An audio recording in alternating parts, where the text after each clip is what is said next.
You're watching Outdoor Wild. Coming up, we'll join a sportsman club in southeast Wisconsin as they set out to clean up a river for the trout and salmon run.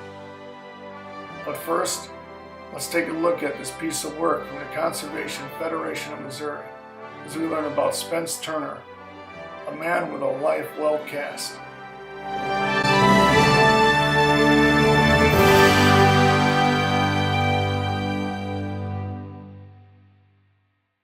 I'm Dean Romano.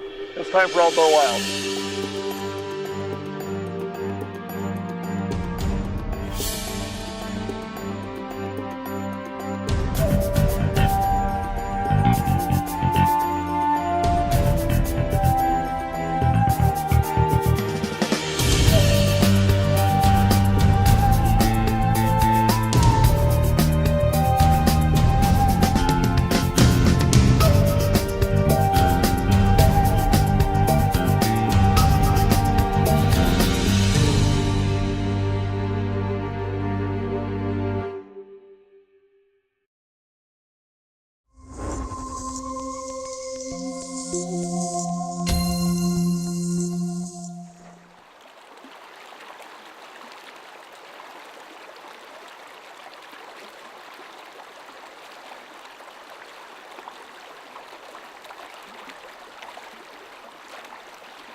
I'd like to live another 80 years, but that's probably not going to happen.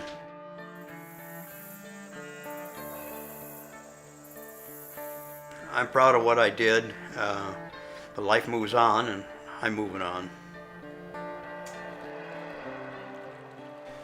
You know, hidden across America, there's certain pockets of trout fishing that people just often overlook. It's a misconception to think that trout fishing is reserved for the Rocky Mountains or the Smoky Mountains. Here in Missouri, we have some of the best trout fishing I've ever experienced. As far as being able to get away from people and experience some big fish in some of the most scenic areas of the country I've ever been in. The reason we're here fishing today is because of the work Spence Turner did. You know, Spence deserves a tip of the cap from every trout fisherman that passes through our state. Somebody said if you got a job you love to do, you'll never work a day in your life. And to be quite honest, I was there at the right time when I could be autonomous and do things that I knew needed to be done. I was able to accomplish what I set out to accomplish, and that's humbling. Spence is a great example of somebody leaving a legacy through the work they do while they're alive. You know, we chase dollars too often in this life. We chase prideful achievements. But what Spence did was he bought into exactly what he believed in, what he knew he could do to make Missouri a better place for fishermen. And he worked that for his whole career. And now, for generations to come, that resource is going to exist, and we're going to be able to enjoy trout fishing in Missouri because of the work of one man. We do have, I think some of the finest trout fishing anywhere, and I have fished from coast to coast for trout, and I don't know anywhere I'd rather be than right here on the Current River, trout fishing. Some of the streams in Missouri were stocked back in the late 1800s. In fact, I have a relative, my grandfather, who is responsible for stocking some trout back in the 1920s, in some of his favorite spring-fed streams. He was a railroad depot agent, and when the trains would come by with those cream cans filled with fingerling trout, he'd ask his buddies to drop a few here and there along the way, and others were doing the same. So there are streams here that were stocked in the late 1800s, have never been stocked since, that have nice rainbow trout populations that are what we would consider wild trout. Largely what you had before Spence came along was the trout parks. So basically, if you wanted to fly fish for trout, you went to Bennett Spring or Roaring River or Merrimack or here at Montauk, and that was pretty well lit. When Spence arrived on the scene, there had been some quote-unquote trout biologists before him, but they hadn't stayed long and they hadn't made quite as big of a mark as he had. And at that time, trout fishing was totally and completely about raising and stocking hatchery trout. Parks are unique in the fact that they know fish were put in the night before. Even kids that are just getting started can watch them stock the fish and know there's fish in there. So it makes it attractive, and you don't have the go a day you didn't have a strike or didn't catch a fish. You can't say there's no fish in there because they're there. So every day during the trout season, MDC stocks trout into these four rivers based on the number of people that bought tags the previous day. So there's always going to be fresh fish in there to be caught. Now, people see pictures of opening day and fishermen are standing shoulder to shoulder, and some people say, why would you want to do that? Well, it's an incredible cultural experience. It's a celebration of fishing that happens each year, and you just know what you're getting into. You know that you're going to be shoulder to shoulder with people, but you also know that person's there for the same exact reason you are, and that's because they love fishing, they love trout, they embrace the experience, and just make a huge fishing party out of this cultural event that takes place in our state. There's a high intensity of demand on that resource that requires absolutely incredible management to be successful. And we have the best put and take trout fishery in the world, here, and Spence is the architect of that. Part of my focus during the early years, say from 1969, 1970 on through the mid-80s, was to change the department's focus so they not only had the wonderful trout parks that we manage every year, but there was also a diversity of fishing opportunities for those folks that wanted something by themselves. Most people didn't realize there was even a wild fishery in the state or even where it came from when I started. And once I did the history, which was back in the early 70s, and realized that the potential that we had in the state, I started lobbying pretty hard for some wild trout fishing. And it took a while for the department to see the way. The first one was the Crane Creek, and that was one of the first streams to have reproducing rainbows in 1882. It was stocked in 1880. Spring River was another one down the same location that had spawning rainbows back in the 1882-83 frame. These fish came from the McCloud River in California, federal egg taking station, and shipped out by train. There were trout in some of the streams. Mostly they were escapees from the hatcheries.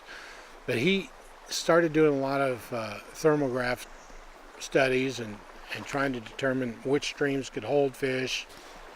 He also was identifying some of those streams that had wild populations in them, and was instrumental in developing plans for those streams that would have habitat put in that would help those populations expand and become even more viable than they were.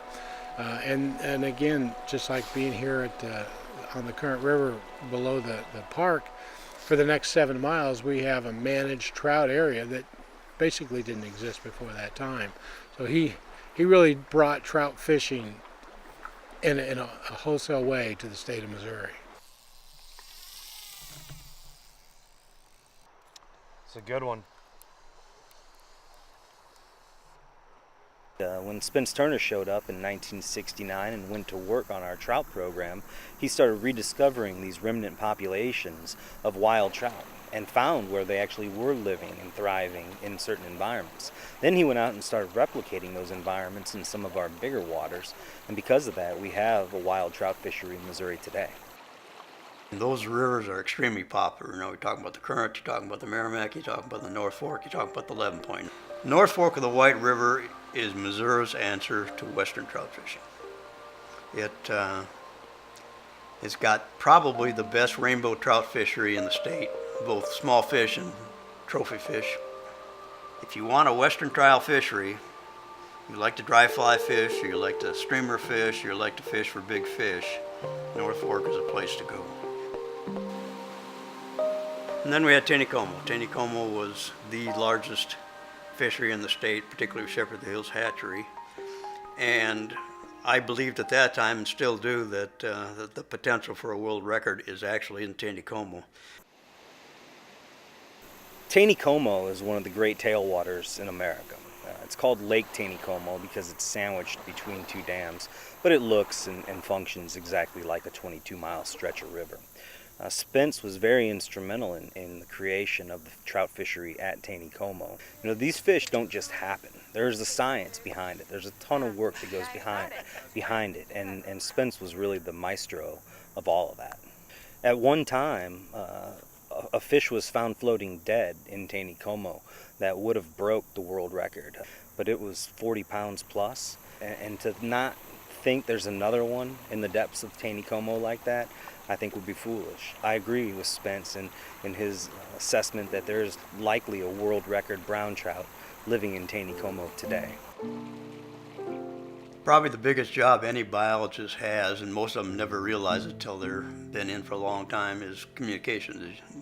Oh, it's also worth mentioning about Spence that his ability as a communicator was something that was very much a part of him. He ended up being, in addition to being a kind of a giant in his scientific field, he was president of the Outdoor Writers Association of America, which is a very prestigious organization. How rare is it that a scientist trained to analyze and to question and to criticize and to investigate could become, on the grandest stage in the world, one of the great voices for the outdoors? He's that and much more. Like so many people in that cohort that came to the Conservation Department in the 40s, 50s, and 60s, he was a Renaissance man. He was multi-talented.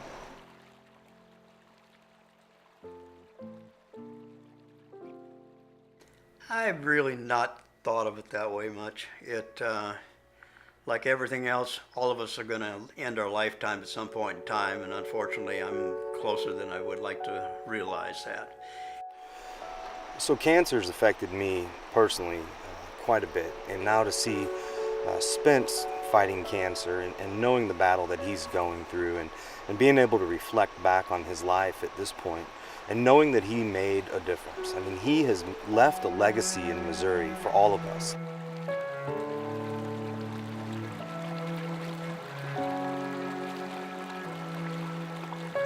Current River, I'd love to do that. That may be still in the bucket list. I've reached the point that I can't wait anymore. So if I go any place, I have to go someplace. It's a nice, generous boat that I can cast out of, and probably help me up the bank at the end of the trip. To be able to spend a day rowing Spence down the Upper Current River, which I consider one of the premier pieces of water in America. I mean, it's just a true brown trout fishing mecca. And to fish that day with Spence and to recognize that he wasn't really out there to fish. He was out there to just see it one more time, to experience that river one last time.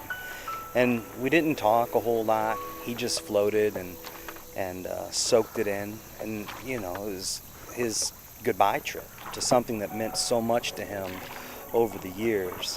And I was just proud to show him firsthand that there's a number of us that are going to work hard to continue his legacy, to fight to protect what he started, and to make sure that the Current River and the other rivers that Spence is responsible for continue to thrive as trout fisheries for as long as we're around, and hopefully the generations that come after us.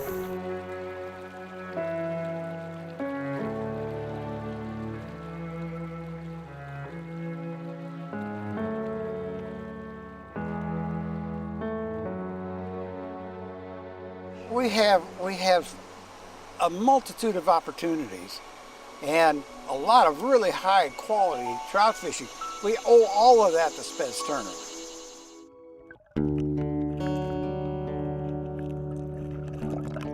Just an incredible life that he's lived, and just an incredible job that he did bringing trout, wild trout, to Missouri. It's a passing of not only a great man, but in some ways an era that he established. I will miss him terribly, but boy, what a legacy he has left behind, and generations will have the opportunity to enjoy what Spence started.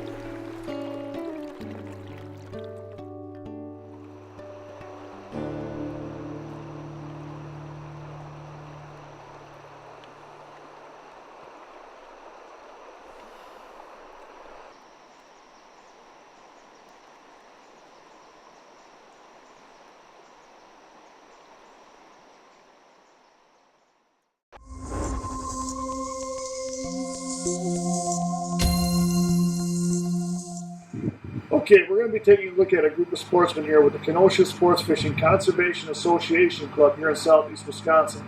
We're going to set out to clean up the Pike River that runs into Lake Michigan for the salmon and trout run. Let's take a look at that right now. I'm John Fiorito. I'm the president of the Kenosha Sports Fishing and Conservation Association. What we're all about is sports fishing and conservation. So we do a few events each year that we really go hard with, just to preserve the nature of our ecosystem here. So one of the things that we do is the Kids Fish and Fun, where we bring about 250 kids out to a pond. We teach them how to fish. We have casting lessons. We have the DRR come and do classes with species verification, and the Coast Guard will come out and just teach them safety. So it's educating our youth that's very important to us as far as nature and sports fishing and just a whole gamut of that. A couple other things that we do is we have the rearing pond here in Kenosha, where we raise salmon and then let them go into the into Lake Michigan. This year we raised about 30,000 salmon into the river. They're a Chinook salmon, so also known as the king salmon. They get up to 25 pounds, so they're huge fish. But our goal is to make sure that they come back to our area and survive. So what we did this year is we imprinted the fish, meaning we put river water into our rearing pond so that the fish get the sense of where they're from, so they will come back to the original area to where they were stocked. So our goal is to have the salmon runs just booming here. So we're here today because we have the Pike River cleanup. What this is all about is just preserving our rivers here in Kenosha. People use the river as a dumping ground. They put in tires, they put in garbage, and littering is a big issue. So what we do is we have about anywhere from 50 to 100 volunteers walk the river, pick up garbage and debris, and just make it a cleaner place. What we also do is get rid of the log jams and the pileups of stuff in the river. What this allows is for the salmon run to have the fish come in when they come into Lake Michigan and come into the river, so the fish can make it up the river and spawn. We have four major areas we worked on today as far as log jams go. We had people with chainsaws cutting out just giant willow trees that have came through. We've got people on kayaks cutting different places, but we had four major areas that where the river was pretty much stopped and the fish were stacked up in. Well, we have 4 log jams today, and first of all, I want to thank Dean. Dean's been a part of the conservation projects and Kenosha Sport Fishermen's Club. What we're trying to do here is to lessen the impediment of the salmon spawning fall run, as these log jams are a natural occurrence, but if you don't attend to them, it washes the bank away, and the more bank erosion you get, the worse it is for the trees that are going to keep on falling into the river. So it's a repetitive type thing that happens. We're just assisting. Now we're in conjunction with the DNR stream removal project as well, which they have documented. So anything that is a log floating, we are good to go. But if a tree is rooted and in there into the tree, we're not allowed to touch that. According to the DNR, that's a natural occurrence of river. So what the Pike River Revival Cleanup is to help kids on all ages understand conservation, what this trash, the debris, the tires, all what they do for us is harming the river. And it's not a good thing for the river. So these kids are coming out on their own merit, helping them to understand what the Pike River Cleanup is all about. The Kenosha Sports Fishing Conservation Association Club is pretty big into helping out to keep the environment in a pretty good sound structure when it comes to waterways and things of that nature. That's correct. For our fish. Yep, one of our emphasis is the conservation aspect of things. So making sure that the rivers are clean, making sure that we're just cleaning up trash, anything we can do. The river is a great tool that we have here to utilize, as far as walks with nature. There's canoeing, there's kayaking. We get the salmon run in the fall, so it's a huge fishing place to go fishing.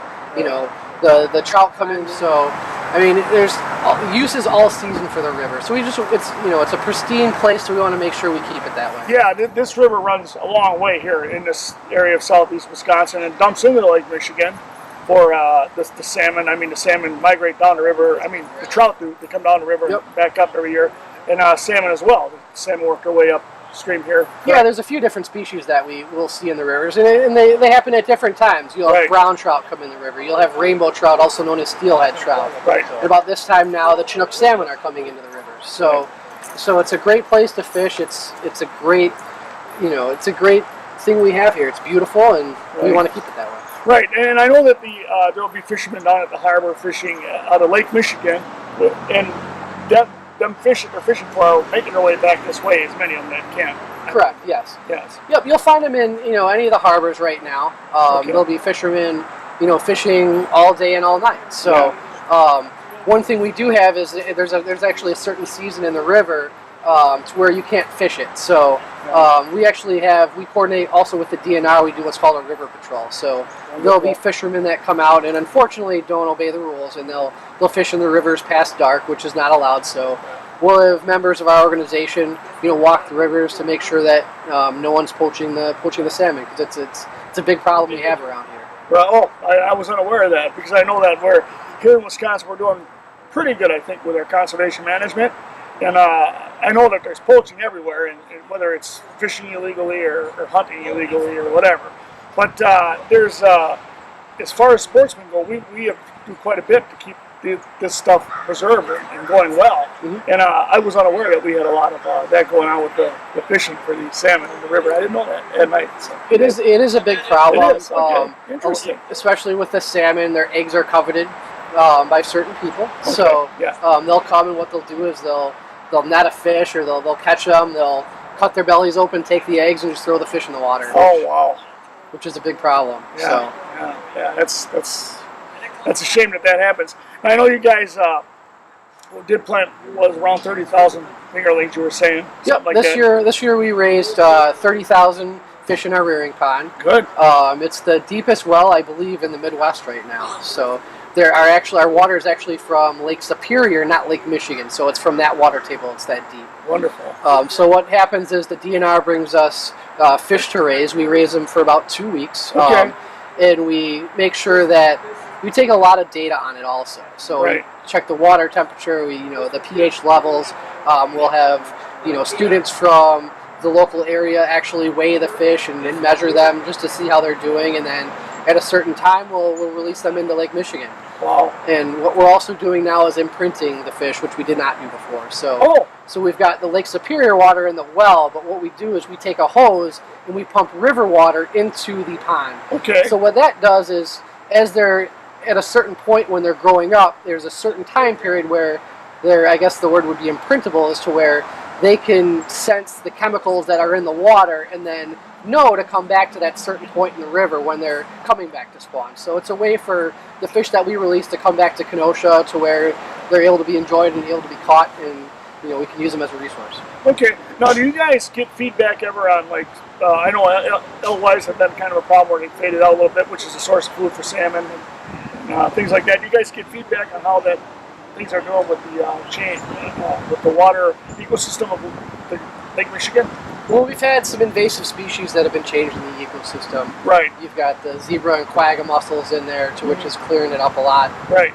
As far as the alewife populations, I've heard mixed things. The DNR says that they're, low. I've heard other people say they're high. So, I mean, that's a whole issue that I don't know if I can touch there, but yeah, well, in different areas too, to speak of. Like, I mean, a few weeks back or whatever it was, we did a charter boat series out of Milwaukee, and they seen a lot of the fish they caught with alewives in them, and it's a touch and go. I mean, and it's always been throughout time with nature. Our goal here in Wisconsin, a lot of other states as well, to do pretty good with conservation. We raise funds, we keep the programs going, and one of the things that people I think are a little unaware of is how much sportsmen really do for the balance of the ecosystem, because, well, this is a prime example of what you guys are doing, this Pike River cleanup, and keeping these things transplanted back into the lakes. I honestly think, and this is just a personal opinion, I don't want to get too technical with that, but if it weren't for sportsmen, I think we would have larger problems with, you get too much of one thing, not enough of another, and it creates problems in food chain, and you lose other species, and that creates problems, and goes on and on and on. I think I would agree with that. I think it creates awareness with what's going on. Right. If people weren't fishing in the river, if people weren't utilizing it, they're not going to see the issues that can happen. So, So as sportsmen, it's it's almost our obligation that if we're using the resource, we should protect it as well. Right. So, Well, we really appreciate your help. Thanks for coming out and helping. Not a problem. Thank you.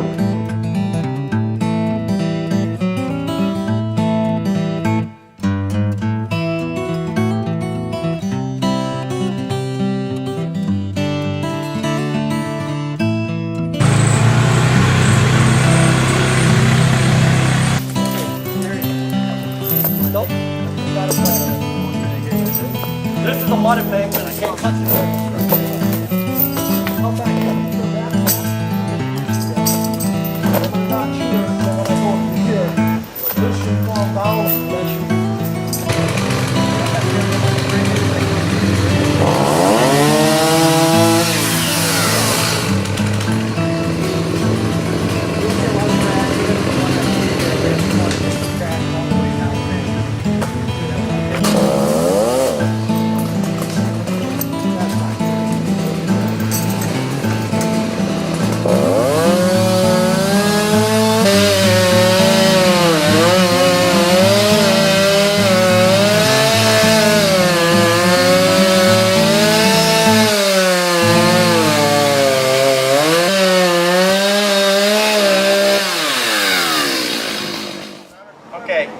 I would like the kids to come, the high schoolers, to understand why we do this in the river. This river is blocking the demon of salmon, and as you can see all the trash that he picks up, it all gets collected. We pull out 20 yards of trash with a couple river events. So what we're trying to do is keep the flow of the river natural and the trees to be upright and vertical and not falling in because of the river banks being scaved away by the river, being diverted because of the log jams.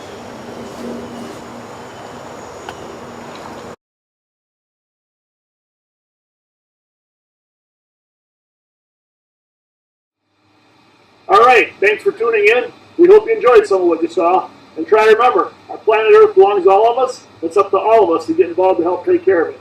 I'm Dean Romano, and we hope you'll join us on the next Outdoor Wild.